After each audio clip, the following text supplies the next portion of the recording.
आशा करता हूं आप सब बहुत अच्छे होंगे। मेरा नाम है सिद्धांत अग्निहोत्री। स्टडी ग्लोस पे आपका बहुत बहुत स्वागत है। दोस्तों, ये बहुत विवाद चल रहा है। आपको पता है कि 22 जनवरी को भगवान राम जो हैं, रामलला जो हैं, वो विराजमान होने वाले हैं। उनके प्राण प्रतिष्ठान सिर्फ 84 मिनट का मुहूर्त है, 84 सेकंड का, सॉरी। तो 12:29 पे मुहूर्त शुरू होगा, 12:30 पर ये लाइव होगा। एक मतलब 84 सेकंड में आपको पूरा प्राण प्रतिष्ठान जो है वो करना है। हमने आज सुबह एक लेक्चर आया है, हमारा दीपक सर ने उसको किया कि कैसे प्राण प्रतिष्ठान किया जाता है, तो उस लेक्चर को आप जरूर देखें। तो बात करेंगे हम। तो यहां पे बहुत सबको न्योता भेजा गया, ठीक है। तो कांग्रेस को न्योता भेजा गया और कांग्रेस ने इसको रिजेक्ट किया। कांग्रेस का तर्क यह था कि उन्होंने कहा कि जो हमारे राम है वो आराध्य हैं, भगवान राम जो है वो आराध्य हैं करोड़ों भारतीयों के लिए। लेकिन यहां पे जो इनॉग्रेशन है, जिस तरीके से इसका महिमा मंडल किया जा रहा है, वो पॉलिटिकल है, वो पूरा पॉलिटिक्स के लिए, क्योंकि लोकसभा इलेक्शन आने वाले हैं उसके लिए किया जा रहा है। तो हम इसको अटेंड नहीं करेंगे। तो विपक्ष नहीं आएगा। सीताराम येचुरी ने भी इससे पहले जो है इनकार कर दिया। अब शंकराचार्य पे बात आई, तो यहां पे शंकराचार्य जो हैं उन्होंने इनकार किया है, नहीं किया है, ये हम बात करेंगे। टाइम्स ऑफ इंडिया की दोस्तों ये एडिटोरियल है और मेरे सामने ये छपा हुआ है, ठीक है, मेरे सामने खुला हुआ है, तो मैं आपको बता देता हूं। लेकिन उससे पहले दोस्तों मैं बताना चाहता हूं, जो हमारा शानदार यूपीएससी का कोर्स है, बेहतरीन कोर्स, 200+ घंटे आज लाइव है। यूपीएससी टेस्ट सीरीज हम देंगे, करंट अफेयर सीसैट रहेगा, सिर्फ 770 रुपए का कोर्स है। तो आप इसको जरूर अवेल करें, आपको बहुत ज्यादा फायदा होगा। क्योंकि समझिए कि यूपीएससी प्रीलिम्स आपकी मुट्ठी में है, ठीक है। तो शुरू करते हैं। तो सबसे पहले तो 22 जनवरी को प्राण प्रतिष्ठा होने वाली, आपको पता ही है, और ये हम सबके लिए बहुत मतलब कहते हैं ना कि बहुत बड़ा अवसर होने वाला है। यहाँ पे सबसे अपील की गई है कि अपने घर में भी दिए जलाएं। वैसे दिए डेली ही जलाया करिए, जिस भी भगवान की आप पूजा कर रहे हैं, चाहे आप मुस्लिम हो चाहे आप क्रिश्चियन हो। Prayers are very important. बहुत ज़्यादा पॉजिटिव एनर्जी इससे जो है वो आती है, और इट्स जस्ट लाइक मेडिटेशन। तो यहाँ पे विश्व हिंदू परिषद के जो वर्किंग प्रेसिडेंट है आलोक कुमार, उन्होंने क्या कहा है, उन्होंने बोला कि द्वारका और श्रृंगेरी शंकराचार्य के स्टेटमेंट आए हैं, ठीक है। 4 शंकराचार्य में से एक जो है वो विरोध में, बाकी 3 सपोर्ट कर रहे हैं। तो द्वारका और श्रृंगेरी शंकराचार्य के ये स्टेटमेंट आए हैं कि प्राण प्रतिष्ठान पब्लिक डोमेन में है, हर किसी को दिखाया जाएगा, और वी आर वेलकमिंग दैट, हम उसका बहुत ज्यादा स्वागत करते हैं। पूरी शंकराचार्य जो कि इस सेरेमनी के फेवर में है, वो बता रहे हैं कि हम दर्शन के लिए, रामलला के दर्शन के लिए जरूर आएंगे, बट सही वक्त पे आएंगे।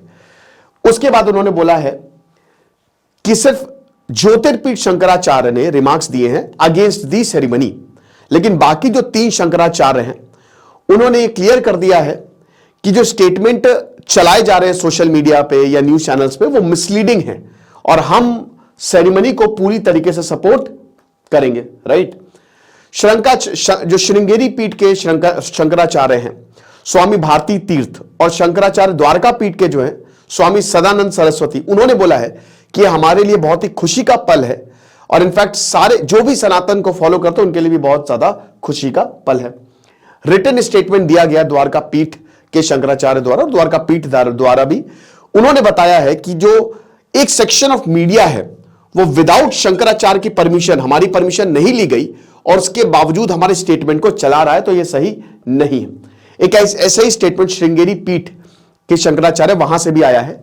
उन्होंने बोला है कि कुछ सोशल मीडिया आउटलेट्स हमारी पोस्ट को शेयर कर रहे हैं, वो ऐसा दिखाना चाह रहे हैं कि शंकराचार्य जो है वो प्राण प्रतिष्ठा सेरेमनी के अगेंस्ट है।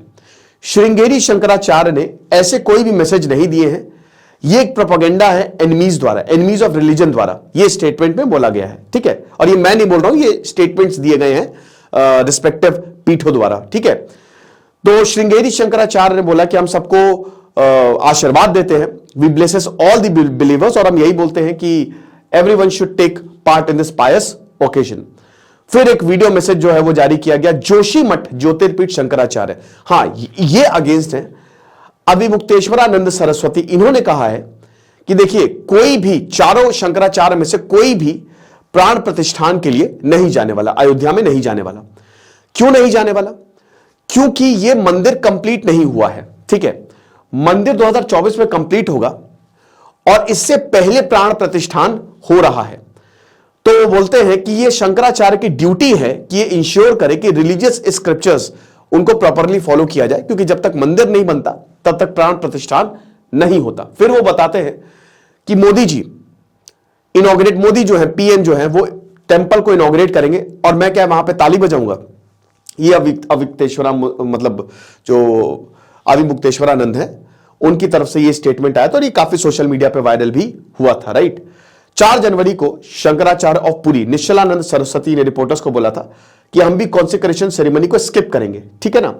तो ये चीज है, तो यानी कि जो शंकराचार्य हैं उनमें से एक जो है वो क्लियरली अपोज में है और बाकी अपोज में नहीं है, ठीक है। तो आई होप ये आपको क्लियर हो गया होगा। और बाकी ये भी बोला जा रहा है कि बहुत सारे जो इसमें शामिल थे उनको भी न्योता नहीं दिया जा रहा है। अब बीजेपी कह रही है कि भाई देखिए हम सबको न्योता दे रहे हैं, हमने तो हर किसी को न्योता दिया है, अब आप ही नहीं आ रहे हो, आप इसको पॉलिटिकल बना रहे हो, तो इसमें हम क्या करें। हमने तो ऐसा कोई भी नहीं है जिसको न्योता ना दिया हो। तो ये पूरा बात विवाद जो है वो चल रहा है, लेकिन 22 जनवरी को प्राण प्रतिष्ठान होने वाला है, ठीक है।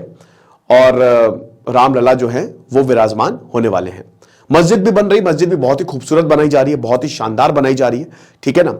और जिस तरीके से मंदिर का कवरेज है, आई एम श्योर कि मस्जिद का भी वैसे ही कवरेज हो और हर कोई उनकी भी सेरेमनी, जब ओपनिंग सेरेमनी होगी तो अटेंड करने जाए। तो अच्छी बात है, खुशी की बात है। मेरे ख्याल में 22 जनवरी को दिवाली मलने वाली है। और भाई मैं आपसे हाथ जोड़ के माफी मांगना चाहूंगा, रामायण सीरीज के मैंने 2 ही पार्ट किए, बाकी के पार्ट मैं कोशिश करूंगी 22 जनवरी तक खत्म हो जाए। कल पार्ट 3 आएगा उसका, ठीक है ना। 10 लेक्चर की सीरीज होगी वो। और मैं पिछला लेक्चर मैंने 3 महीने पहले किया था, तो एक बच्चे का कमेंट आया था। ये लेक्चर मैंने इसीलिए किया क्योंकि मुझे बहुत सारे मैसेजेस आ रहे थे कि सर देखिए क्या हो रहा है, कैसे हो रहा है, इस पर वीडियो बनाइए। तो मैंने कहा रुको भाई ठीक है मैं देखता हूं। फिर मैंने अपनी तरफ से रिसर्च की और उसके बाद मुझे ये पता लगा। ओके, बाकी जो है 22 जनवरी को पता चलेगा, 22 जनवरी को प्राण प्रतिष्ठान होगा और फिर देखते हैं क्या होता है। तो ये लेक्चर था और हमारे कोर्स को आप जरूर अवेल करें। Thank you so much.